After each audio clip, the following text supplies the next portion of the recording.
1 number ক সামাজিক সমস্যা বুলিলে কি বুজা উত্তৰ সমাজত সচৰাচৰ সৃষ্টি হোৱা সমস্যাবিলাকক সামাজিক সমস্যা বুলি কোৱা হয় যেনে ডাইনী হত্যা কুসংস্কাৰ বাল্য বিবাহ নিৰক্ষৰতা আৰু ৰাস্তাঘাটৰ শোচনীয় অৱস্থা ইত্যাদি সমাজত একতা গঢ়ি তোলাত কোনবোৰ গুণৰ প্ৰয়োজন হয় উত্তৰ সমাজত একতা গঢ়ি তোলাত ৰাইজৰ সচেতনতা সহযোগিতা মিলাপ্ৰীতি বুজাবুজি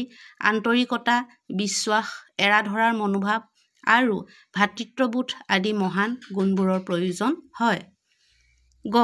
সামাজিক সমস্যাবোৰ কি কি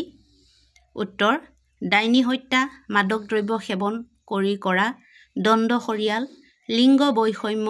বাল্য বিবাহ শিশু শ্ৰমিক নিৰক্ষৰতা যৌতুক প্ৰথা ইত্যাদি ঘ সামাজিক সমস্যা সৃষ্টিত কোনবোৰ কাৰকে অৰিহণা যোগায় উত্তৰ মানুহৰ মাজত ভেদাভেদ উচ্চ নীচ ভাৱ আন্তৰিকতাৰ অভাৱ বিশ্বাসহীনতা আদিয়ে সামাজিক সমস্যা সৃষ্টিত এইবোৰ কাৰকে অৰিহণা যোগায়